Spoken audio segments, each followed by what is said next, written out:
നമസ്കാരം. പറയാനുണ്ട് തൃശ്ശൂരിലേക്ക് സ്വാഗതം. എറിയാട് ഗ്രാമപഞ്ചായത്തിലാണ്. അറബിക്കടലും പെരിയാറും അതിർത്തി പങ്കിടുന്ന ഗ്രാമപഞ്ചായത്താണ് എറിയാട് ഗ്രാമപഞ്ചായത്ത്. 23 വാർഡുകളാണ് പഞ്ചായത്തിലുള്ളത്. മുസ്ലിസ് പട്ടണത്തിൻ്റെ പദ്ധതികൾ വിഭാവനം ചെയ്യുന്ന പഞ്ചായത്തിൽ ഒട്ടനവധി വികസന പ്രവർത്തനങ്ങൾക്കും സാധ്യത നിലനിൽക്കുകയാണ്. നിലവിൽ 20 വർഷക്കാലമായി LDF ആണ് എറിയാട് ഗ്രാമപഞ്ചായത്തിനെ മുന്നോട്ട് നയിക്കുന്നത്. എറിയാട് ഗ്രാമപഞ്ചായത്തിൻ്റെ വികസന നേട്ടങ്ങളും വികസന പദ്ധതികളും വികസന സ്വപ്നങ്ങളും ഒക്കെ ചർച്ച ചെയ്യേണ്ടതുണ്ട്, ജനങ്ങളിലേക്ക് എത്തേണ്ടതുണ്ട്. എന്തായാലും ചർച്ചയിലേക്ക്. എറിയാട് ഗ്രാമപഞ്ചായത്ത് president Shri KP Rajan CPM പ്രതിനിധി കൂടിയാണ്. ഒപ്പം തന്നെ പഞ്ചായത്ത് അംഗവും കോൺഗ്രസ് പ്രതിനിധിയുമായ PK മുഹമ്മദ് എന്നിവരാണ് നമ്മോടൊപ്പം ഉള്ളത്. ആദ്യം തന്നെ പ്രസിഡന്റിലേക്ക് പോവാം. പ്രസിഡന്റ്, എങ്ങനെയാണ് നിലവിൽ ഒരു 4.5 വർഷക്കാലം പിന്നിടുമ്പോൾ പഞ്ചായത്തിന് നിലവിലെ ഈ ഒരു ഭരണസമിതിയുടെ നേട്ടങ്ങൾ എന്തൊക്കെയാണ്? ഇപ്പോൾ നിലവിൽ പഞ്ചായത്തിൻ്റെ ഒരു അവസ്ഥ ഏതു വിധമാണ്? കഴിഞ്ഞ 4 വർഷം മുമ്പ് ഈ ഭരണസമിതി അധികാരത്തിലേക്ക് വരുന്നതിന് മുമ്പ് നമ്മുടെ തീരദേശ പ്രദേശത്ത് ഏറ്റവും പ്രധാനമായ പ്രശ്നമായിരുന്നു കുടിവെള്ളക്ഷാമം. ആ കുടിവെള്ളക്ഷാമം ഒരു പരിധിവരെ പരിഹരിക്കാനായിട്ട് നമുക്ക് കഴിഞ്ഞിട്ടുണ്ട്. ഏതാണ്ട് 4217ഓളം ഗാർഹിക കണക്ഷൻ പണ്ട് കാലത്ത് ഈ വീടുകളിൽ ഈ പൊതു ടാപ്പുകളുടെ മുന്നിൽ ആളുകൾ ഇതിനു വേണ്ടി വെള്ളത്തിന് വേണ്ടി പാതിരാവോളം വരെ കാത്തു നിൽക്കുന്നൊരു കാഴ്ചയായിരുന്നു നമ്മുടെ ഗ്രാമപഞ്ചായത്തിലുണ്ടായിരുന്നത്. ഇന്ന് തീരപ്രദേശത്ത് പൂർണ്ണമായിട്ടും എല്ലാ വീടുകളിലും കണക്ഷൻ നൽകാനായിട്ട് ജലജീവൻ മിഷനിലൂടെയാണെങ്കിലും അത് സാധിച്ചിട്ടുണ്ട്. അതിൽ ഗ്രാമപഞ്ചായത്തും നല്ലൊരു ഓഹരി അതിൻ്റെ ഭാഗമായിട്ട് ചെലവഴിച്ചിട്ടുണ്ട്. ലൈഫ് വീടുകളിൽ മുഴുവൻ ആളുകളെയും ആ ലിസ്റ്റിൽ ഉൾപ്പെട്ട 954ഓളം വരുന്ന ലിസ്റ്റിൽ അതിൽ എലിജിബിളായിട്ടുള്ള 742ഓളം വരുന്ന പേര് അവരെ മുഴുവനായിട്ടും വിളിക്കാനായിട്ട് ഈ മാർച്ച് മാസത്തിൽ അവരെ മുഴുവൻ ആളുകളെയും വിളിച്ചു വരുത്താനായിട്ട് നമുക്ക് കഴിഞ്ഞിട്ടുണ്ട്. കൂടാതെ നമ്മുടെ ആരോഗ്യരംഗത്ത് നൂതനമായിട്ടുള്ള ഒട്ടേറെ പദ്ധതികൾ നടപ്പിലാക്കാനായിട്ട് നമുക്ക് കഴിഞ്ഞിട്ടുണ്ട്.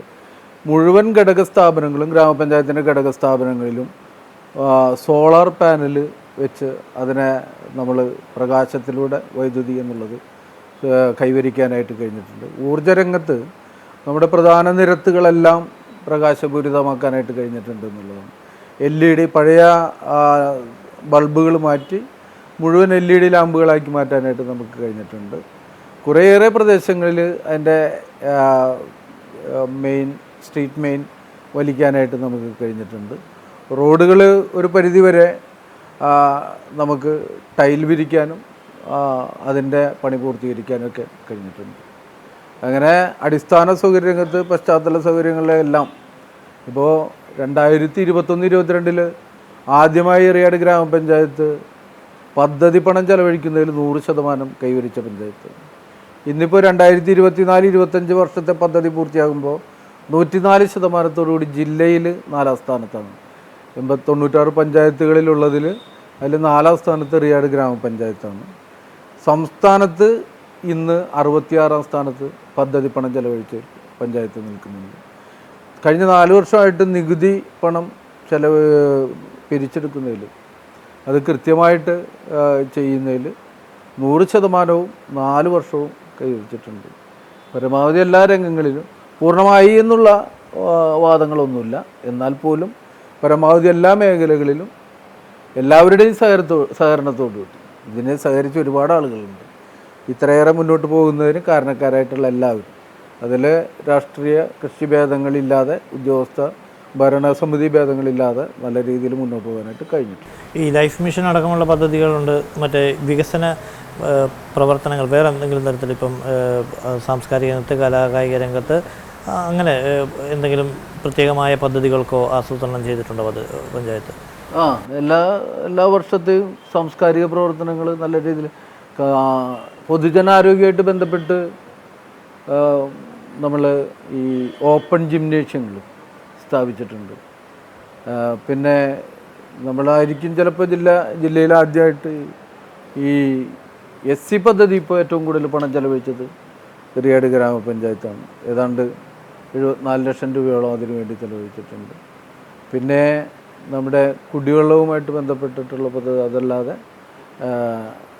വനിതകളുടെ പദ്ധതിയായിട്ട് യോഗ കഴിഞ്ഞ 4 വർഷക്കാലമായിട്ട് സൗജന്യമായിട്ട്, തികച്ചും സൗജന്യമായിട്ട് യോഗ പരിശീലനം നൽകാനായിട്ട് നമുക്ക് കഴിഞ്ഞിട്ടുണ്ട്. ഏതാണ്ട് 600-ലേറെ സ്ത്രീകൾ സൗജന്യമായിട്ട് യോഗ പരിശീലനം ഇതുവഴി നടപ്പിലായിട്ടുണ്ട്.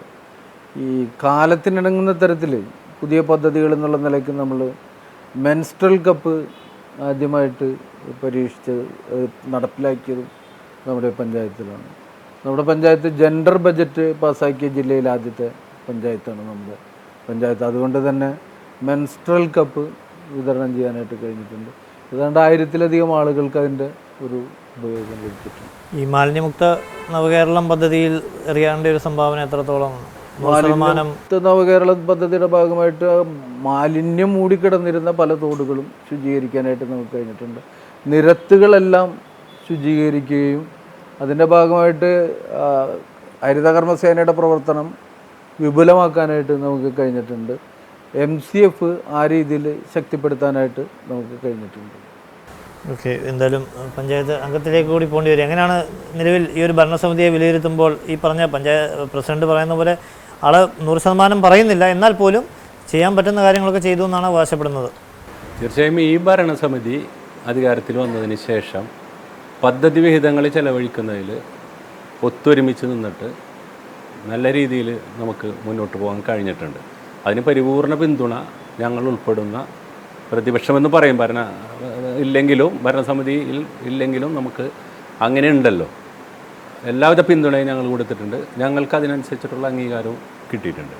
പക്ഷേ ഞങ്ങളെക്കുറിച്ച് പറയുമ്പോൾ കഴിഞ്ഞ 20 വർഷമായി ഇവിടെ LDF ഭരിക്കുന്നു. ആ LDF ഭരണത്തിൽ ഇവിടെ പൂർത്തീകരിക്കേണ്ട ഒട്ടേറെ പദ്ധതികളുണ്ട്. ഇപ്പോൾ തുടക്കം തന്നെ ലൈഫ് മിഷൻ ബഹുമാനപ്പെട്ട പ്രസിഡന്റ് പറഞ്ഞു, 700 ചില്ലാനം പേരാണ് 2020 തുടങ്ങിയുള്ള അപേക്ഷയിൽ നമ്മളെ കയ്യിലുള്ളത്. അതിൽ നമുക്ക് എഗ്രിമെൻറ്റ് വെച്ചത് 250ഓളം ആളുകളാണ്. ബാക്കിയുള്ള ആളുകളെ നമ്മൾ എഗ്രിമെൻറ്റ് വെക്കാൻ വിളിച്ചിട്ടുള്ളൂ. ഏകദേശം 50-ൽ താഴെ ആളുകൾക്കാണ് പരിപൂർണമായിട്ടും പൈസ കൊടുക്കാൻ സാധിച്ചിട്ടുള്ളത്. 5 വർഷക്കാലം കൊണ്ടുള്ള അല്ലെങ്കിൽ 4.5 വർഷക്കാലം കൊണ്ടുള്ളതാണ് ഈ പറഞ്ഞത്. മുൻകാലങ്ങളിൽ ഒരു ഗ്രാമസഭയിൽ 8 വീടുകളെങ്കിലും ഏറ്റവും ചുരുങ്ങിയത് കൊടുക്കും. അങ്ങനെ കൊടുക്കുമ്പോൾ ഈ 4 വർഷം കൊണ്ട് 900ഓളം വീടുകൾ കൊടുക്കാമായിരുന്നു മുൻ സ്ഥിതി. അപ്പോൾ ലൈഫ് മിഷന് നമുക്ക് കിട്ടുന്ന ഫണ്ടിങ്, സംസ്ഥാന സർക്കാരിൻ്റെ ഫണ്ടിങ് കുറവ്. നമ്മളിപ്പോൾ തന്നെ കൊടുക്കുന്ന ബാങ്ക് ലോണുമായി ബന്ധപ്പെട്ടുകൊണ്ടാണ് ഇത്രയും പേർക്ക് കൊടുക്കാനുള്ളൊരു നടപടികൾ ആരംഭിച്ചിട്ടുള്ളത്. അപ്പോൾ ലൈഫ് മിഷൻ പദ്ധതി പ്രകാരം ആളുകൾക്ക് വീട് ലഭിക്കുന്നതിൽ പരാജയപ്പെട്ടിട്ടുണ്ട്. രണ്ടാമത് ഭൂരഹിതരും ഭവനരഹിതരുമായിട്ടുള്ള ഒട്ടേറെ ആളുകളുണ്ട്. 2019-20 ശേഷമുള്ള ഒരാൾക്ക് പോലും നമുക്ക് കൊടുക്കാൻ കഴിഞ്ഞിട്ടില്ല. ഭൂരഹിതർക്ക് സ്ഥലം കൊടുക്കാൻ കഴിഞ്ഞിട്ടില്ല. അതിനു മുമ്പുള്ള ലിസ്റ്റിൽ നിന്ന് 4 പേർക്കാണ് ആകെ കൊടുക്കാൻ കഴിഞ്ഞിട്ടുള്ളത്. ഇപ്പോൾ ബഹുമാനപ്പെട്ട പ്രസിഡന്റ് പറഞ്ഞ മാതിരി കുടിവെള്ളത്തിലൊക്കെ നമുക്കുണ്ട്. പക്ഷേ ആ കുടിവെള്ളം വരുന്നതിനുള്ള സംഭരണി ഉണ്ടാക്കിയത് ഞങ്ങൾ 2000-ൽ UDF പഞ്ചായത്തിൽ ഭരിക്കുമ്പോൾ ചേരമാൻ്റെ കിഴക്കോശം വാങ്ങിയിട്ടുള്ള സ്ഥലം, അവിടെ പണിത ടാങ്ക്, പേബസാർ കിഴക്കോശം ടാങ്ക് ഉമേഷ് ചളിയിൽ MLA ആണ് അന്ന് എടുക്കുന്നത്. അന്ന് 2000-ൽ UDFൻ്റെ ഭരണമാണ്. കൃഷിഭവൻ പണിതിട്ടുള്ള അന്ന് UDF എടുത്ത സ്ഥലത്താണ്. മൃഗാശുപത്രി ഇരിക്കുന്ന UDF എടുത്തിട്ടുള്ള സ്ഥലത്താണ്. ഇപ്പോഴത്തെ നമ്മളുടെ കമ്മ്യൂണിറ്റി ഹാളിരിക്കുന്ന സ്ഥലം UDFൻ്റെ ഭരണകാലത്ത് എടുത്തിട്ട് പുതിയ പഞ്ചായത്ത് പണിയാൻ പോകുന്നതും ആ സ്ഥലത്താണ്. അപ്പോൾ ഒട്ടേറെ വെറും 2000-ൽ ഒരു 2-3 വർഷക്കാലത്തെ ഭരണത്തിൽ ഞങ്ങൾക്ക് ഒട്ടേറെ നേട്ടങ്ങൾ കൈവരിക്കാൻ സാധിച്ചു. അതനുസരിച്ച് നോക്കുമ്പോൾ പഞ്ചായത്തിൻ്റെ പ്രവർത്തനങ്ങളിൽ അത് തൃപ്തമല്ല. ഭരിച്ചിട്ടും ഇതിലൊന്നും മുന്നോട്ട് പോകാൻ കഴിഞ്ഞിട്ടില്ല. വ്യക്തിപരമായി പഞ്ചായത്ത് പ്രസിഡന്റ് ഇത് ഇവിടെ എല്ലാവരെയും യോജിപ്പിച്ചു കൊണ്ടുപോകുന്നുണ്ട്. പക്ഷേ ഭരിക്കുന്ന പാർട്ടി, ജില്ലാ പഞ്ചായത്ത് ഭരിക്കുന്ന പാർട്ടി എല്ലാം LDF ഭരിക്കുമ്പോൾ ഒട്ടേറെ പദ്ധതികൾ നമുക്ക് കൊണ്ടുവരും. ഇപ്പോൾ ഫിഷിംഗ് ഹാർബർ ഒന്നും ആയിട്ടില്ല, അവിടേക്കുള്ള റോഡ് ഒന്നും ആയിട്ടില്ല. നമ്മ പ്രൊജക്റ്റിൽ വെച്ചു മത്സ്യത്തൊഴിലാളികൾക്ക് അവരുടെ ഇൻഷുറൻസ് പ്രീമിയം നമ്മളടക്കാം. സാധാരണഗതിയിൽ അവരടക്കാൻ സാധ്യത കുറവാണ്. നമ്മൾ അടക്കാൻ വെച്ച പ്രൊജക്റ്റ് വെച്ചു, നമുക്ക് ജില്ലയിൽ ചെന്ന ആസൂത്രണ സമിതി തള്ളി. അപ്പോൾ അത്തരത്തിൽ അത് മാത്രമല്ല, നിങ്ങളിവിടെ നോക്കുക, PW റോഡ് അല്ലാണ്ട് ഏതെങ്കിലും ഒരു റോഡ് റബ്ബറൈസൈഡ് ചെയ്ത റോഡ് റിയാട് പഞ്ചായത്തിലുണ്ടാ ഇല്ല. അതിൻ്റെ കാരണം ഞാൻ മനസ്സിലാക്കുന്നത് CPM ഒറ്റയ്ക്ക് ഭരിക്കുന്നതുകൊണ്ട് CPI കൊടുക്കാത്തതായിരിക്കാം, MLA കൊടുക്കാത്തതായിരിക്കും എനിക്ക് തോന്നുന്നത്. കാരണം ചേരമാൻ തിരുവള്ളൂർ റോഡ് ഏറ്റവും സഞ്ചാരയോഗ്യമാക്കേണ്ട റോഡാണ് എറിയാട് റോഡ്. പേപ്പസാർ റോഡിന് സമാന്തരമായി നിൽക്കുന്ന ചേരമാൻ തിരുവള്ളൂർ റോഡ് വളരെ ശോചനീയാവസ്ഥയിലാണ്. ഘട്ടം ഘട്ടമായി കുറച്ച് നമുക്ക് അവിടെ ചെയ്യാൻ പറ്റുമെങ്കിലും അത് ശരിക്കും റബ്ബറൈസ്ഡ് ചെയ്ത് ജനങ്ങൾക്ക് കൊടുക്കേണ്ട ഒരു റോഡാണ്. അതിന് സാധിക്കില്ല. അറപ്പ മുനക്കൽ റോഡ് മുമ്പ് ഉണ്ടായിരുന്നു. അത് കടലാക്രമണവും മണ്ണ് കയറ്റവുമായിട്ട് ആ റോഡ് നശിച്ചു പോയി. അവിടെയുള്ള ആളുകൾ ഇപ്പോൾ അവിടെ നിന്നും മാറിയത് കൊണ്ട് ആളുകൾ അത് ചോദിക്കുന്നില്ല എന്നുള്ളതാണ്. അപ്പോൾ തീരദേശത്ത് ആ റോഡ് വളരെ അത്യാവശ്യമാണ്. അത് തന്നെയല്ല നമ്മുടെ പ്രധാന വരുമാന മാർഗമാണ് നമ്മളുടെ കെട്ടിട നികുതിയാണ്. ഇപ്പോൾ പുതിയ തീരദേശ റോഡുമായി ബന്ധപ്പെട്ടുകൊണ്ട് അലൈൻമെൻറ്റ് വന്നു കഴിഞ്ഞാൽ അതിൽ പകുതിയും പൊളിഞ്ഞു പോകുന്ന അവസ്ഥയിലാണ് വരുന്നത്. അതുപോലെ തന്നെയാണ് പ്രാഥമിക ആരോഗ്യ കേന്ദ്രത്തിൻ്റെ അവസ്ഥ. കൊടുങ്ങല്ലൂർ ബ്ലോക്ക് പഞ്ചായത്തിൻ്റെ കീഴിലായിരുന്ന പ്രാഥമിക ആരോഗ്യ കേന്ദ്രം അത് മതിലകത്തിലേക്ക് ലയിപ്പിച്ചപ്പോൾ ഒരു ബ്ലോക്കിൽ ഒരു പ്രാഥമിക ആരോഗ്യ പറ്റുള്ളൂ എന്നുള്ളത് അവർക്ക് കുറ്റിലക്കടവ് നിലവിലുള്ളതായിരുന്നു. അപ്പോൾ ഇപ്പോൾ ഒരു നാഥനില്ലാത്ത അവസ്ഥയെന്നാ പറയാൻ പറ്റുള്ളൂ. കുറേയൊക്കെ ഫണ്ട് നമുക്ക് ചെലവഴിക്കാൻ ചെയ്യണമുണ്ട്. പക്ഷേ ഈ തീരദേശത്തിൻ്റെ ഏറ്റവും വലിയ ഒരു റഫറൽ ആശുപത്രിയായിട്ട് അതിനെ മാറ്റാം കൊടുങ്ങല്ലൂരിലേക്ക്. അപ്പോൾ അതൊരു ഗവൺമെൻറ് ആശുപത്രിയായിട്ട് ഉയർത്താൻ മാളയിലുണ്ട് ഗവൺമെൻറ് ആശുപത്രി, വലപ്പാടുണ്ട് ഗവൺമെൻറ് ആശുപത്രി. അപ്പോൾ കൊടുങ്ങല്ലൂർ ആശുപത്രിക്ക് കീഴിൽ വരുന്ന റഫറൽ യൂണിറ്റായിട്ട് നമുക്കിതിനെ സ്വകാര്യ ഒരു ആശുപത്രിയാക്കി മാറ്റിയാൽ അത് തീരദേശത്തിന് വലിയ ഗുണം ചെയ്യും. പക്ഷേ ഇപ്പോൾ മതിലകം ബ്ലോക്കിൻ്റെ കീഴിലാണ്, അവർക്കൊരെണ്ണം വേറെ ഉണ്ട്. അപ്പോൾ അവിടെ കിടത്തി ചികിത്സ ഉണ്ടായിരുന്നു. കേരളത്തിൽ ഏറ്റവും കൂടുതൽ കണ്ണ് ഓപ്പറേഷൻ നടത്തിയിരുന്ന സ്ഥലമാണ്. എക്സ്റേ ഉണ്ടായിരുന്നു. ഇപ്പോൾ അതൊന്നുമില്ല. എല്ലാ സൗകര്യമുണ്ട് കിടത്തി ചികിത്സക്ക് ആവശ്യമായ. അതുപോലെ തന്നെ കാർഷിക മേഖലയിൽ ഇപ്പോൾ നമ്മൾ കൃഷി ആവശ്യത്തിന് സബ്സിഡി കിട്ടിയിരുന്നു കർഷകർക്ക്. ആ സബ്സിഡി ഇനിയൊരു സൊസൈറ്റി വഴിയേ കൊടുക്കാൻ പറ്റുള്ളൂ എന്ന് പറഞ്ഞുകൊണ്ട് നമ്മളൊരു സൊസൈറ്റി രൂപീകരിച്ചു. കർഷകരിൽ 100 രൂപയൊക്കെ വെച്ച് വാങ്ങി ആ സൊസൈറ്റി. പക്ഷെ അത് ഇപ്പോൾ അതിൻ്റെ സ്ഥിതി എന്താണെന്ന് ആയിരിക്കും അറിയാത്ത അവസ്ഥ. അങ്ങനെ പദ്ധതി വിഹിതം ചെലവഴിക്കുന്നതിൽ നമ്മൾ മുൻപിലാണെങ്കിലും നമുക്ക് വേണ്ട മറ്റ് പല അനുകൂല ഘടകങ്ങളെയും ഉപയോഗപ്പെടുത്താൻ നമുക്ക് സാധിച്ചിട്ടില്ല. അതൊരു വലിയ പരാജയമായിട്ടാണ് നമുക്ക് തോന്നുന്നത്.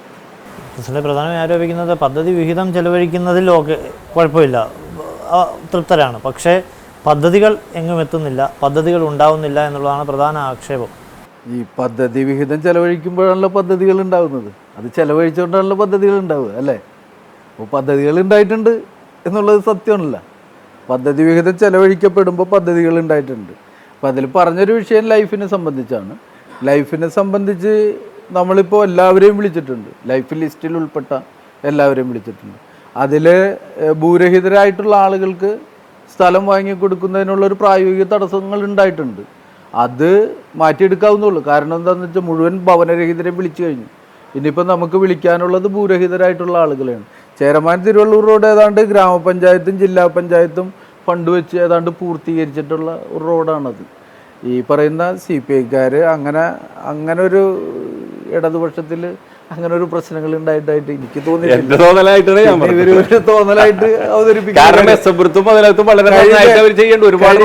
ഞാനിപ്പോ പറഞ്ഞുതരാം. കഴിഞ്ഞ 20 കൊല്ലമായിട്ട് ഇവരെ മാറ്റി നിർത്തി എന്ന് പറയണ്ടല്ല, അതെന്താണെന്ന് ഇവർ ആലോചിക്കണ്ടേ? നമ്മളിപ്പോൾ അവരെടുത്ത സ്ഥലങ്ങൾ, ഈ സ്ഥലങ്ങളിലൂടെ അവർ പൂർത്തീകരിച്ചു എന്ന് പറയുന്ന കാര്യങ്ങൾ, എന്നിട്ടും 20 കൊല്ലക്കാലം എന്തുകൊണ്ട് ജനങ്ങൾ ഇവരെ മാറ്റി നിർത്തി? അതല്ലേ ആലോചിക്കേണ്ടത്. ഈ കമ്മ്യൂണിറ്റി ഹാളിന് സ്ഥലം വാങ്ങിക്കുന്ന സമയത്ത് ഞാൻ പഞ്ചായത്ത് മെമ്പറായിരുന്നു. അത് പദ്ധതി അവിടെ നടപ്പിലാക്കുന്ന സമയത്ത് ഞാനുണ്ട്. ആ സമയത്ത് LDF ആണ് ഇവിടെ ഭരിക്കുന്നത്. പക്ഷെ അന്ന് DICയുടെ പിന്തുണ ഉണ്ടെന്ന് മാത്രമേ ഉള്ളൂ. ഈ ഷംസുദ്ദീൻ അടക്കമുള്ള ആളുകൾ അല്ല, കമ്മ്യൂണിറ്റി ഹാൾ അത് ഒരു പദ്ധതി ഉണ്ടാക്കാൻ സ്ഥലം എടുത്തു എന്നുള്ള നിലക്ക് ആ സ്ഥലത്ത് പദ്ധതി ആയി കഴിഞ്ഞാൽ പിന്നെ വേറെ പദ്ധതിയുടെ ആവശ്യമില്ല. ഞാൻ പറഞ്ഞത് അങ്ങനത്തെ അല്ല, സർക്കാരിന്റെ പദ്ധതികൾ നമുക്ക് വരുന്നില്ല. ഇപ്പൊ ഫിഷിംഗ് ഹാർബർ നമുക്ക് പഞ്ചായത്തിനനുസരിച്ച് അതുമായിട്ട് ബന്ധപ്പെട്ടിട്ടുള്ള ഒട്ടേറെ മുന്നോട്ട് പോയിട്ടുണ്ട്. പക്ഷേ നമുക്ക് അതിന്റെ ഒരു പരിപൂർണതയിലെത്തണ്ടേ? അല്ല, ആ റോഡ് വരാൻ കഴിഞ്ഞിട്ടില്ല. നബാർഡിന്റെ സഹായം വേണം, വലിയൊരു എമൗണ്ട് ആണ്. അത് ആ കേന്ദ്ര സർക്കാരിലേക്ക് ഫിഷറീസ് ഡിപ്പാർട്ട്മെന്റ് തന്നെ അതിന്റെ പ്രൊജക്ട് വെച്ചിട്ടുണ്ട്. കോടിക്കണക്കിന് രൂപയുടെ പ്രൊജക്റ്റാണ് വെച്ചേക്കുന്നത്. വലിയൊരു ഫിഷിംഗ് ഹാർബറാണ്, ഫിഷ് ലാൻഡ് സെന്റർ എന്നാണ് അതിനെ പറയാം. അതാണ് അവിടെ വരാൻ പോകുന്നത്, വലിയതാണ്. അപ്പോൾ അതിൻ്റെയൊക്കെ പണം ഗ്രാമപഞ്ചായത്തിൽ ഒതുങ്ങുന്നതല്ല. ഗ്രാമപഞ്ചായത്ത് ഇപ്പോൾ ഏതാണ്ട് ഈ 5 കൊല്ലം കൊണ്ട് 60 കോടി രൂപയുടെ പദ്ധതികളെ നടപ്പിലായിട്ടുള്ളൂ. അതങ്ങനെ ഒന്നുമല്ല. 240 കോടി രൂപയുടെ ഒക്കെ പദ്ധതികളാണ് അവിടെ, വലിയ പദ്ധതികളാണ്. പറഞ്ഞു വന്നത് അത് തന്നെയാണ്. പ്രൊജക്റ്റുകൾ കൊണ്ടുവന്ന് സർക്കാരിനെ കൊണ്ട് ചെയ്യിപ്പിക്കാനുള്ള ഒരു സംവിധാനത്തിലുള്ള ഒരു പരാജയമാണ് ഞാൻ പറഞ്ഞത്. 4 വർഷം പിന്നിടുമ്പോഴും പറയുന്നത് ലൈഫിന്റെ വിളിക്കുന്നതേ ഉള്ളൂ. അപ്പോഴത്തേക്കും അത് ഒന്നും യാഥാർത്ഥ്യത്തിലേക്ക് എത്തുന്നില്ല. അതായത് അതിന് മുന്നിൽ 250 പേരെ എഗ്രിമെന്റ് വെച്ചിട്ടുള്ളൂ. അപ്പോൾ ഒരു ഭരണസമിതിയുടെ കാലയളവ് അവസാനിക്കുകയാണ്. അവസാനിക്കുന്ന നിമിഷം പോലും അത് പൂർത്തീകരിക്കുന്നില്ല. പൂർണ്ണമായിട്ടും എല്ലാവരും വിളിച്ചു കഴിഞ്ഞിട്ടുണ്ടെങ്കിൽ അവർക്ക് എപ്പോ വേണമെങ്കിലും എഗ്രിമെന്റ് വെക്കാം. അവർക്ക് എപ്പോ വേണമെങ്കിലും എഗ്രിമെന്റ് വെക്കാം. ഈ വിളിച്ച എല്ലാ ആളുകൾക്കും എഗ്രിമെന്റ് വെക്കാവുന്ന ഒരു സാഹചര്യമാണ് നമ്മൾ ഉണ്ടാക്കിയത്. ഇനിയൊരു ചുരുങ്ങിയ സമയത്തിനുള്ളിൽ എഗ്രിമെന്റിലേക്ക് എത്തുന്നുള്ളൂ എന്നാണ് പറയുന്നത്. അവനോട് വീടുകള് പെര പൊളിച്ചിടാൻ നമുക്ക് ധൈര്യപ്പെട്ട് പറയാൻ പറ്റാത്ത ഇത് പല നമുക്കറിയുന്നത് പല പഞ്ചായത്തുകളിലും അറിയാമല്ലോ. നഗരസഭകളിലും പഞ്ചായത്തുകളിലും ഒക്കെ തന്നെ നിരവധി പേർക്ക് ഭവനങ്ങളായി കഴിഞ്ഞു. അവിടെയാണ് ഇവിടെ എഗ്രിമെന്റിലേക്ക് എത്തുന്നതേ ഉള്ളൂ എന്ന് അദ്ദേഹം ചൂണ്ടിക്കാണിക്കുന്നു. 5 വർഷമായിട്ട് അപേക്ഷ എടുത്തിട്ടില്ല. ഇനി ആ അപേക്ഷ എടുക്കുന്ന അതിന് സാങ്കേതികത്വ പ്രശ്നങ്ങൾ എന്താണെന്ന്, അതിന്റെ ഒരു പോരായ്മ, അതിന്റെ സാമ്പത്തിക പ്രശ്നങ്ങൾ ഉണ്ടായിട്ടുണ്ട്. അതിന്റെ ഈ നമുക്ക് ലോണുമായിട്ട് ബന്ധപ്പെട്ടിട്ടുള്ള പ്രശ്നങ്ങൾ ഉണ്ടായിട്ടുണ്ട്. അതുകൊണ്ട് തന്നെയാണ് ഈ വർഷത്തോടുകൂടി നമ്മൾ അവസാനിക്കുന്ന വർഷത്തോടുകൂടി ഇത് മുഴുവൻ പൂർത്തീകരിക്കാനായിട്ട് എഗ്രിമെന്റ് ലിസ്റ്റിൽ വരുന്ന മുഴുവൻ ആളുകളെയും അവരെ മുഴുവൻ ആളുകളെയും എടുത്തുകൊണ്ട് നമ്മൾ ആ പദ്ധതി പൂർത്തീകരിക്കാനായിട്ട് തീരുമാനിച്ചിരിക്കുന്നത്.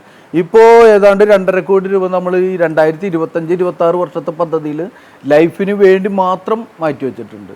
കൂടാതെ നബാർഡിൻ്റെ ധനസഹായവും വെച്ചിട്ടുണ്ട്. ഏതാണ്ട് 25-26 വർഷത്തോടു കൂടി പദ്ധതി പൂർത്തീകരിക്കപ്പെടും ലൈഫ്, ഈ ലിസ്റ്റിലുള്ള മുഴുവൻ ആളുകൾക്കും. പക്ഷെ അത് നമ്മൾ വീട് പണിയുന്ന ആളുകളാണ്. വീട് പണിയുന്ന ആളുകൾ പൂർത്തീകരിക്കണ്ടേ? അതിനനുസരിച്ചല്ലേ നമ്മൾ പണം ചെലവഴിക്കപ്പെടുകയുള്ളൂ. അതാണ് നമ്മൾ ഇപ്പൊ നിലവിൽ ചെയ്തിരിക്കുന്നത്. പഞ്ചായത്ത് ഉപഭോക്താവിനെ കണ്ടെത്തുന്നതിനുള്ള കാലതാമസമല്ല. ഉപഭോക്താക്കള് നേരത്തെ ഉള്ള ലിസ്റ്റാണ്.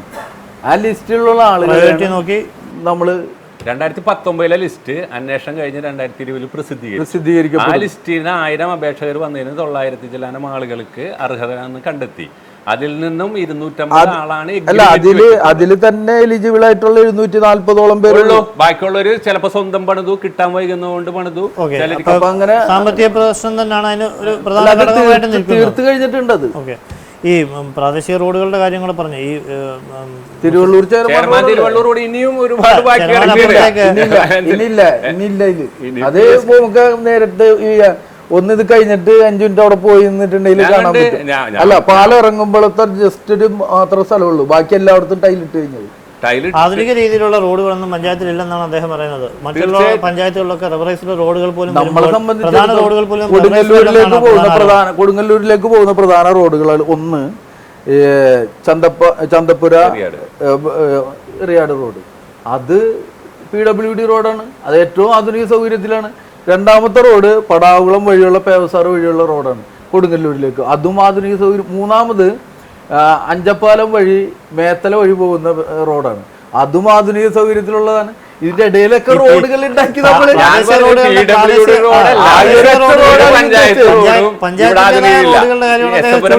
അല്ല, ഞാൻ പറയട്ടെ, ഇതിന്റെ ഇടയില് എസംപുരം പോലെ അങ്ങനെ കാണാവുന്ന ഒരു പഞ്ചായത്ത് റോഡ് ഇവിടെ ഇല്ല. അത്ര സർവീസ് നടത്തുന്ന 2 റോഡുണ്ട്. റോഡ് ബസ് സർവീസ് ഉള്ള റോഡാണ്.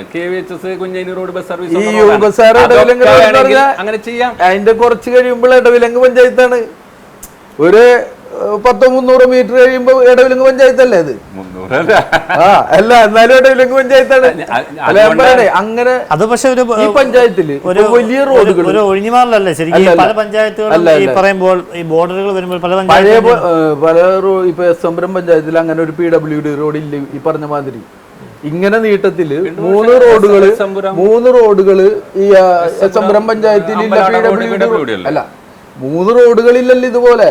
നമുക്ക് ഒരു നഗരത്തിലേക്ക് പ്രവേശിക്കാനുള്ള എല്ലാ റോഡുകളും ഏറ്റവും നല്ല റോഡുകളാണ്. PWD റോഡായിപ്പോയത് ഗ്രാമപഞ്ചായത്തിന്റെ കുഴപ്പം കൊണ്ടല്ല.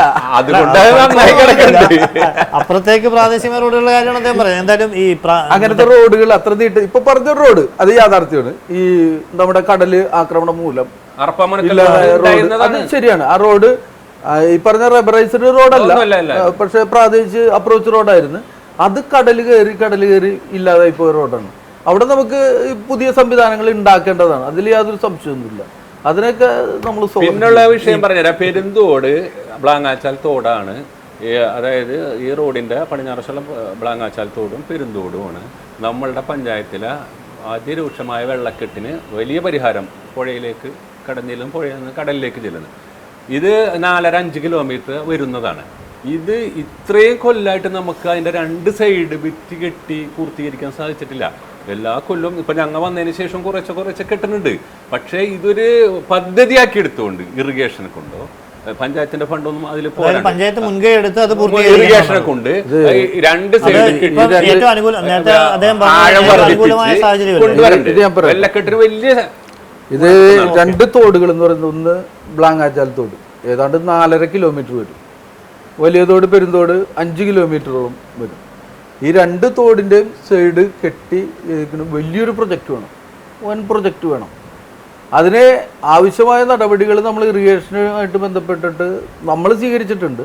അതിൻ്റെ 2 സൈഡും കെട്ടിയിട്ട് അതിൻ്റെ വശങ്ങളിൽ നടപ്പാതകൾ ഉണ്ടാക്കി ഒരു ടൂറിസ്റ്റ് കാഴ്ചപ്പാടോടുകൂടി നമ്മൾ അങ്ങനെ ഒരു പ്രൊജക്റ്റൊക്കെ സമർപ്പിച്ചിട്ടുണ്ടായിരുന്നു. അത് നടന്നില്ല. വലിയൊരു എമൗണ്ട് എന്ന് പറഞ്ഞാൽ നിസ്സാര എമൗണ്ട് അല്ല. ഏതാണ്ട് 4.5 കിലോമീറ്റർ എന്ന് പറയുമ്പോൾ 9 കിലോമീറ്ററാണ് 2 വശം എന്ന് പറയുന്നത്.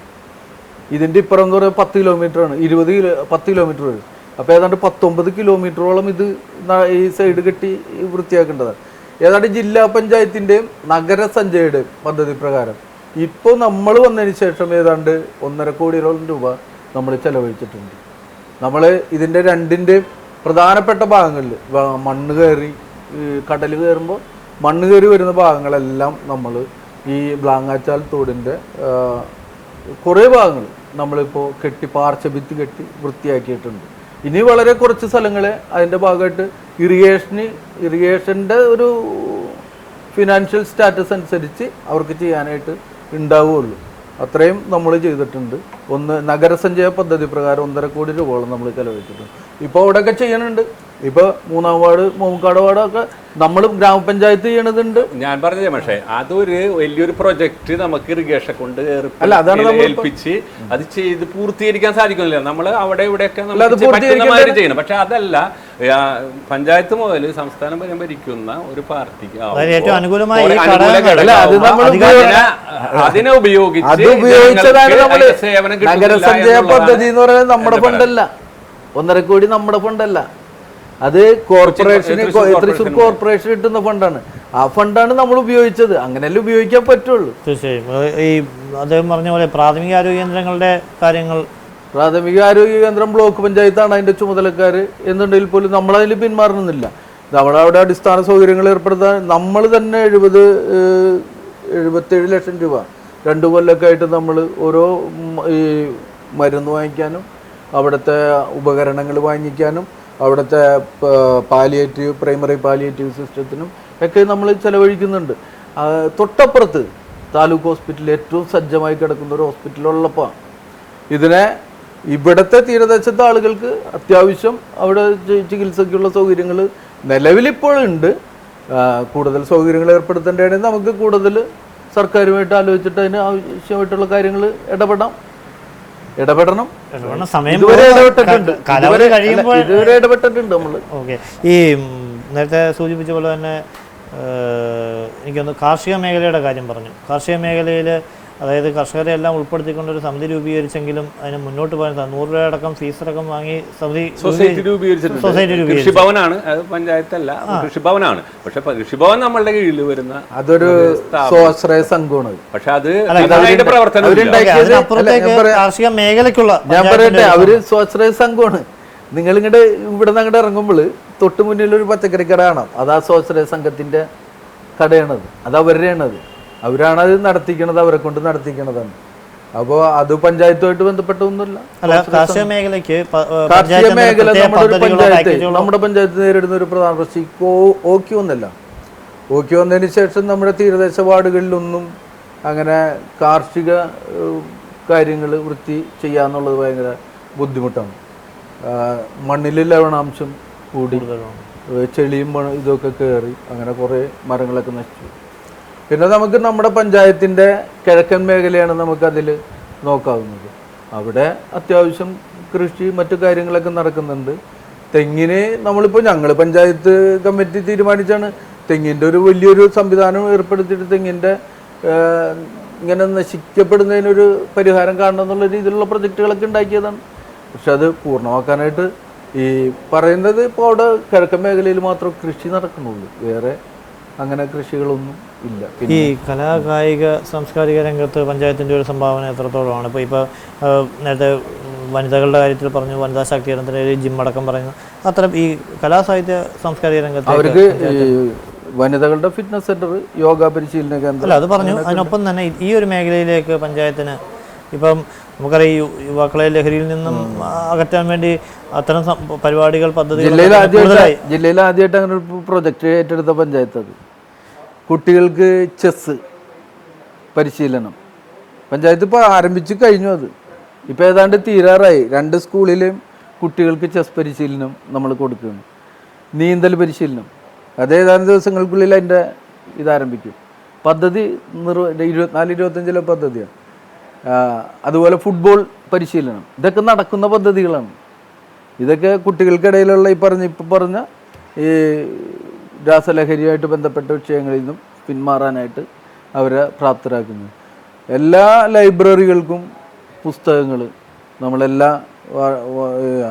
പദ്ധതിയിലും നമ്മൾ നടപ്പിലാക്കിയിട്ടുണ്ട്. എല്ലാ വായനശാലകൾക്കും ആനുകാലികങ്ങൾ അതിൻ്റെ ഭാഗമായിട്ട് കൊടുക്കുന്നുണ്ട്. അംഗൻവാടികളിലേക്ക് പേപ്പറുകൾ, മറ്റു ദിനപത്രങ്ങളൊക്കെ ഇത് ചെയ്യുന്നുണ്ട്. അപ്പോൾ അത്തരം കുറേ പദ്ധതികൾ ഏറ്റെടുത്ത് നടത്തുന്നുണ്ട്.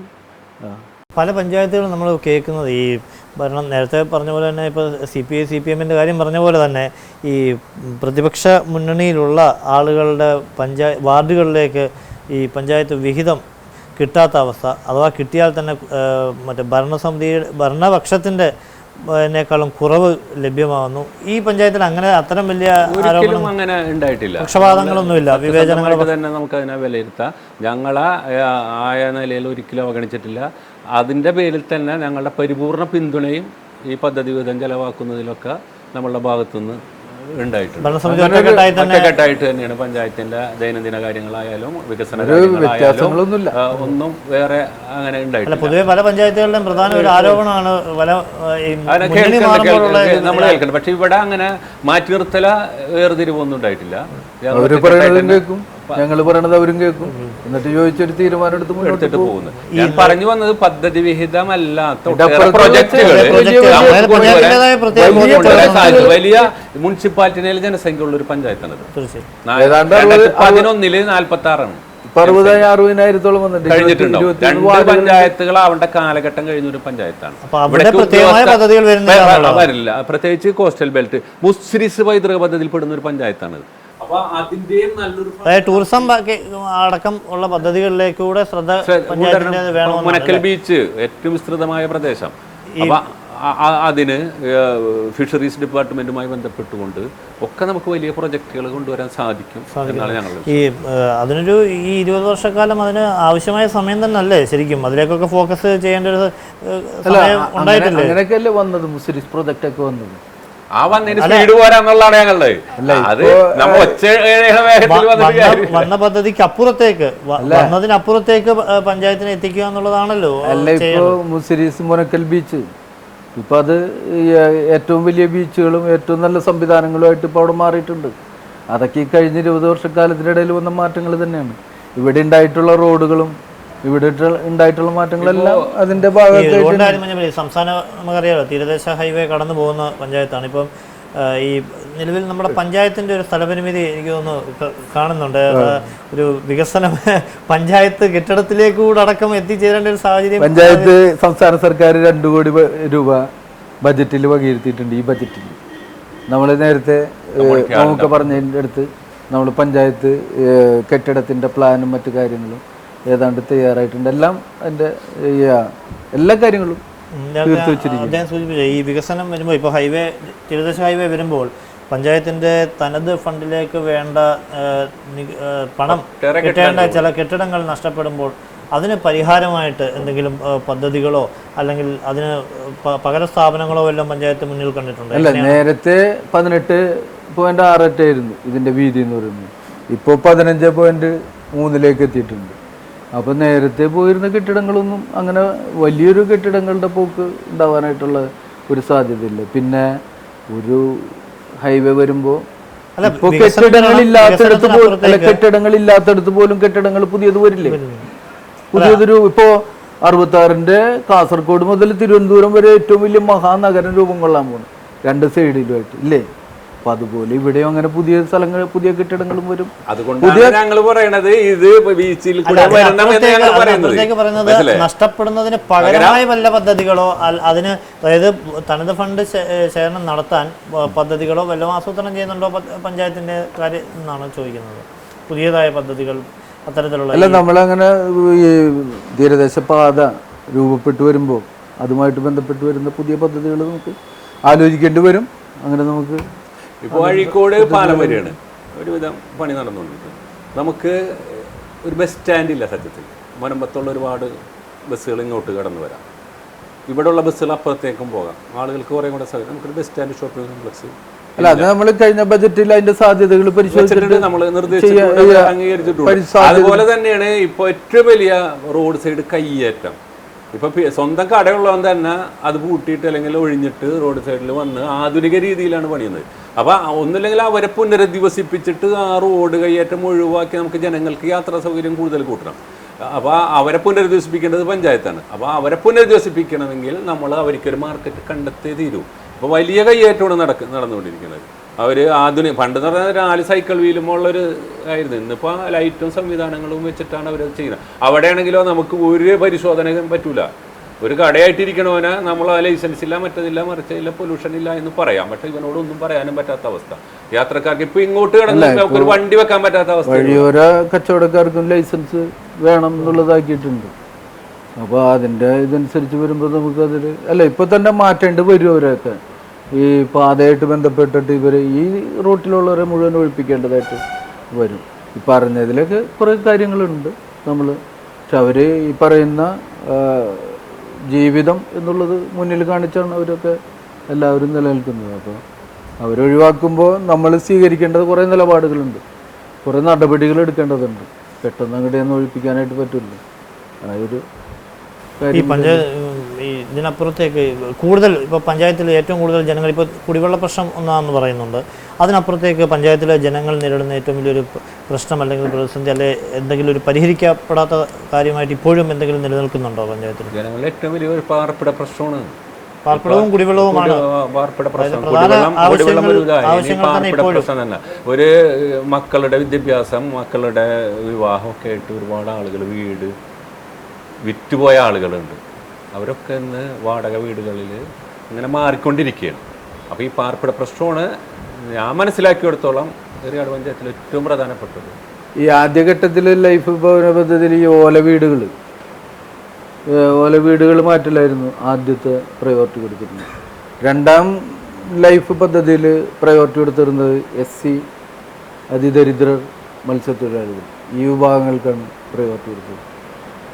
ഈ 3 പൂർത്തീകരിച്ചു കഴിഞ്ഞു. മത്സ്യത്തൊഴിലാളികളുടെയും എല്ലാവരും, പട്ടികജാതിക്കാരും അതുപോലെ. പക്ഷെ ഇതിലെല്ലാം ഉൾപ്പെടാതെ പോകുന്ന ചില ആളുകളുണ്ട്. ലൈഫ് ലിസ്റ്റിൽ അപേക്ഷ സമർപ്പിക്കപ്പെടാതെ പോയ കുറേ ആളുകളുണ്ട്. അപ്പോൾ പുതിയ ഇത് പൂർത്തീകരിക്കപ്പെടുമ്പോൾ ലിസ്റ്റ് കഴിയുമ്പോൾ പുതിയ ലിസ്റ്റ് വിളിക്കണമല്ലോ എന്തായാലും. ആ പുതിയ ലിസ്റ്റ് വിളിക്കുമ്പോൾ ഒഴിവാക്കപ്പെട്ടവർ കൂടി അപേക്ഷ സമർപ്പിക്കാവുന്ന അത് സ്റ്റേറ്റ് ലെവലിൽ തീരുമാനിക്കേണ്ട കാര്യം. തീരുമാനിച്ചു കഴിഞ്ഞാൽ അവരെയും കൂടി എല്ലാവരെയും കൂടി പരിഗണിക്കപ്പെടുന്ന ഒന്നായിട്ട് ലൈഫ് മാറും എന്നുള്ളതാണ്. പഞ്ചായത്തിലെ ജനങ്ങളെ സമഗ്രമായി തന്നെ ഈ നിലയൊന്നും അപേക്ഷ ക്ഷണിക്കേണ്ട വരില്ല. അല്ല, ഇതിപ്പോ കഴിഞ്ഞല്ലോ നമ്മുടെ ലിസ്റ്റ്. 250 ആളെ ലിസ്റ്റ് കഴിഞ്ഞില്ലല്ലോ. ഞാൻ ചോദിക്കുള്ള ലിസ്റ്റ് കഴിഞ്ഞ വെച്ചാൽ എഗ്രിമെന്റ് വെച്ചിട്ടുള്ള ലിസ്റ്റ് കഴിഞ്ഞാലാണ് പദ്ധതികൾ എങ്ങും എത്തില്ല എന്നാണ് വീണ്ടും അദ്ദേഹം പറയുന്നത്. ഡിലേ ആവും, നടക്കൂലെന്നൊന്നുമല്ല പറയുന്നത്. ഡിലേ, വലിയ ഡിലേ. 5 ലക്ഷത്തി ചില ആളുകൾക്ക് സംസ്ഥാനത്ത് വീട് അത് പറയണുണ്ട്. 4 5 6 നമുക്ക് നമ്മളെ പഞ്ചായത്തിൽ യാഥാർത്ഥ്യമല്ലേ? ഇവിടെ കാണില്ല. യാഥാർത്ഥ്യത്തിലേക്ക് എത്തിക്കാനുള്ള ശ്രമമല്ലേ നമ്മൾ നടത്തുന്നത്. അപ്പോഴും എറിയാട് പഞ്ചായത്തിന്റെ സംഭാവന ഇതുവരെ എത്തിയിട്ടില്ലെന്നാണ്. അതായത് ആ ലിസ്റ്റിൽ ഉൾപ്പെട്ട മുഴുവൻ ആളുകൾക്കും വീട് പൂർത്തീകരണത്തിലേക്ക് എത്തണമെന്നാണ് അദ്ദേഹം ചോദിക്കുന്നത്. അല്ല, വീട് എന്നുള്ള രീതിയിലേക്കല്ല, അവർക്ക് മുഴുവൻ വീട് അനുവദിക്കപ്പെട്ടു. ഇത് ബാക്കി അവരുടെയും കൂടി സപ്പോർട്ടും അവരുടെ സഹകരണം കൂടി ആണ് അത് പൂർത്തീകരിക്കപ്പെടേണ്ടത്. ഇപ്പോ രണ്ടാം ഗഡു കിട്ടിയവൻ പൈസക്ക് വേണ്ടി വരുമ്പോ 3 മാസം കഴിഞ്ഞിട്ട് വരാനാണ് നമ്മൾ ഉദ്യോഗസ്ഥന്മാർ പറഞ്ഞത്. രണ്ടാം ഗഡു കിട്ടിയവൻ. അല്ല അപ്പൊ ഒന്ന് ആലോചിച്ച അപ്പൊ ഇനി പുതിയത് എഗ്രിമെന്റ് വെച്ചോന്റെ സ്ഥിതി എന്നാണെന്നുള്ളതാണ് എന്റെ ചോദ്യം. ഈ എഗ്രിമെന്റ് വെച്ചോല്ല ഈ സർക്കാർ കാര്യം മുറ പോലെ അങ്ങനെ ആയിരിക്കില്ല. കാരണം എന്താന്ന് വെച്ചാൽ നമ്മൾ 25-26 വർഷത്തിലേക്ക് 2.5 കോടി രൂപ നമ്മൾ ഇതിനു വേണ്ടി മാറ്റി വെച്ചിട്ടുണ്ട്. അപ്പൊ ഈ കാശ് മതിയാവും. അതുപോലെ നബാർഡിന്റെ ധനസഹായവും കിട്ടുന്നുണ്ട്. നമുക്ക് ഇതുവരെ കിട്ടിയിരുന്നില്ല, അത് നമുക്ക് കൂടി അറിയാലോ. പക്ഷെ ഇപ്പൊ നമുക്ക് ഇത് കിട്ടിയിട്ടുണ്ട്. 2.5 കോടി നമ്മുടെയും കിടക്കുന്നുണ്ട്, നബാർഡിന്റെ ധനസഹായവും കിടക്കുന്നുണ്ട്. ഏതാണ്ട് 25-26 വർഷത്തെ പദ്ധതി പൂർത്തീകരണമാണത്. ഓക്കെ, എന്തായാലും നമുക്ക് സമഗ്രമായ അതുപോലെ തന്നെ സംസ്ഥാന സർക്കാർ എന്ന് പറയാൻ പറ്റില്ല. തൊഴിലുറപ്പ് തൊഴിലാളികൾ 5 മാസമായിട്ട് തൊഴിലിന് കൂലി കിട്ടിയിട്ടില്ല. ഈ പാടത്തും പറമ്പിലും ചേറിലും പണിയെടുത്തിട്ടുള്ള ആളുകൾക്ക് 5 മാസമായി 1,10,00,000 രൂപയാണ് ഇവിടെ കൂലി ഇനത്തിൽ അവർക്ക് കിട്ടേണ്ടത്. അപ്പം അതൊക്കെ വലിയ ആളുകൾക്ക് കേന്ദ്രം സംസ്ഥാനം അങ്ങനെ വ്യത്യാസമൊന്നുമില്ല. സാധാരണ തൊഴിലാളികളെ സംബന്ധിച്ചിടത്തോളം അവർക്കത് കിട്ടാത്തതിൽ അവർ വലിയ ക്ഷമരാണ്. അത് കിട്ടാത്ത ഈ പറഞ്ഞ പോലെ സാമ്പത്തിക പ്രതിസന്ധിനാവും അല്ലേ? കേന്ദ്രത്തിന്റെ പൊളിറ്റിക്സ് ആയിട്ടല്ല ഞാൻ പറഞ്ഞത് ആളുകൾക്ക് പൈസ അല്ല. നമ്മളൊരു കാര്യം പറയുമ്പോഴേ അതിപ്പോ ന്യായം എവിടെയെന്ന് കൂടി പറഞ്ഞില്ലേ. ജനങ്ങൾ ഫസ്റ്റ് മെമ്പറോട് ചോദിക്കും, രണ്ടാമത് പഞ്ചായത്തിനോട് ചോദിക്കും. അങ്ങനെയാണ് അത് പോകുന്നത്. നമുക്ക് ഏറ്റവും താഴെയുള്ള എല്ലാ കാര്യങ്ങളെ കുറിച്ചും മെമ്പറോടെ ചോദിക്കുള്ളൂ. ഓക്കെ, ചോദിച്ചു. പക്ഷെ നമ്മളതിന്റെ ന്യായം പറയണ്ടേ? തീർച്ചയായിട്ടും പഞ്ചായത്തിലെ സർക്കാർ ഇടപെടേണ്ട ഒരു വിഷയം സംബന്ധിച്ച് പറയുമ്പോൾ ചില സമയത്ത് ന്യായങ്ങൾ പോലും അന്യായമായി മാറുന്ന ഒരു സാഹചര്യം ഉണ്ടാവും. കേന്ദ്ര ഗവൺമെന്റ് അനുവദിക്കേണ്ട പണം കൃത്യമായിട്ട് അനുവദിച്ചു കഴിഞ്ഞിട്ടുണ്ടെങ്കിൽ ഇതുവരെയൊന്നും കാലതാമസം ഇല്ലാതെ അവിടെ നിന്ന് കിട്ടുന്ന അതേ പണം അങ്ങനെ തന്നെ നമ്മുടെ സർക്കാർ കൊടുത്തിട്ടുണ്ട്. കേരള സർക്കാർ ഇത് അനുവദിച്ചു കിട്ടിയാൽ വീണ്ടും നമ്മൾ കൊടുക്കാൻ തയ്യാറാണ്. അത് ആരാണ് അനുവദിക്കാത്തതെന്ന് പറയൂല, അതാണ് പ്രശ്നം. അതുകൊണ്ടാണ് ഞാൻ കൃത്യമായി പറഞ്ഞിട്ട് തന്നെയാണ് ഞാൻ ആരോപണമായിട്ട് ഉന്നയിക്കാൻ വേണ്ടി പറഞ്ഞാൽ അത് പറയുമ്പോൾ രാഷ്ട്രീയത്തിലേക്ക് ആരോപണമായിട്ട് പറഞ്ഞല്ല. 1,10,00,000 രൂപ ഇവിടുത്തെ പാവപ്പെട്ടന്റെ കയ്യിൽ കിട്ടും. അത് ഇവിടുത്തെ കച്ചവടക്കാരന്റെ കയ്യിലും ഓട്ടോറിക്ഷക്കാരന്റെ കയ്യിലും ഒക്കെ വരുന്ന ആ പണമാണ് ബ്ലോക്ക് ആയിട്ടുള്ളത്. നമ്മൾ പരമാവധി നമ്മൾ സമ്മർദ്ദം ചെലുത്തുന്നുണ്ട്. നമുക്ക് കിട്ടുന്ന വേദികളിൽ, ഗ്രാമപഞ്ചായത്ത് പ്രസിഡന്റുമാർക്ക് കിട്ടുന്ന വേദികളിൽ ഇതിനെ ഈ പണം അനുവദിക്കണമെന്ന് നമ്മൾ നിരന്തരം ആവശ്യപ്പെടുന്നുണ്ട്. ഇതൊക്കെ ഇങ്ങനെയൊക്കെയുള്ള നിരന്തരമായിട്ടുള്ള ആവശ്യങ്ങളുടെ ഭാഗമായിട്ട് തന്നെ ഇതൊക്കെ അനുവദിക്കപ്പെടുള്ളൂ. തൊഴിലുറപ്പ് തൊഴിലാളികൾ വരെ സമരം ചെയ്യുന്നുണ്ട് കേന്ദ്ര സർക്കാർ ഓഫീസുകളുടെ മുന്നിൽ. അപ്പം അതിൻ്റെയൊക്കെ ഭാഗമായിട്ട് എന്തായാലും ഈ ഒരു സമയവും റിയാട് ഗ്രാമപഞ്ചായത്തിനെ സംബന്ധിച്ച് ഭരണ മുന്നണിയെന്നോ പ്രതിപക്ഷ മുന്നണിയെന്നോ ഒന്നുമില്ലാതെ തന്നെയാണ് ഒറ്റക്കെട്ടായി തന്നെ മുന്നോട്ട് പോകുന്നതെന്നാണ് ഇരുവരും പറയുന്നത്. എന്തായാലും ആ ജനങ്ങൾക്ക് അതിൻ്റെ ഗുണമുണ്ടാകട്ടെ, വികസനങ്ങൾ എത്തിച്ചേരട്ടെ, ജനങ്ങൾക്ക് ഉപകാരപ്രദമായ പദ്ധതികൾ ഭാവിയിലും ഉണ്ടായിക്കൊണ്ടിരിക്കട്ടെ. എന്തായാലും ഈ ഒരു സമയവും നമ്മോടൊപ്പം സഹകരിച്ച പ്രസിഡന്റ് ശ്രീ രാജൻ, ഒപ്പം തന്നെ പഞ്ചായത്ത് അംഗം കൂടിയായ കോൺഗ്രസ് പ്രതിനിധി ശ്രീ മുഹമ്മദ് എന്നിവരോടുള്ള പ്രത്യേക നന്ദി രേഖപ്പെടുത്തുന്നു. മറ്റൊരു പഞ്ചായത്തിലെ ചർച്ചയുമായി വീണ്ടും കാണാം. നന്ദി, നമസ്കാരം.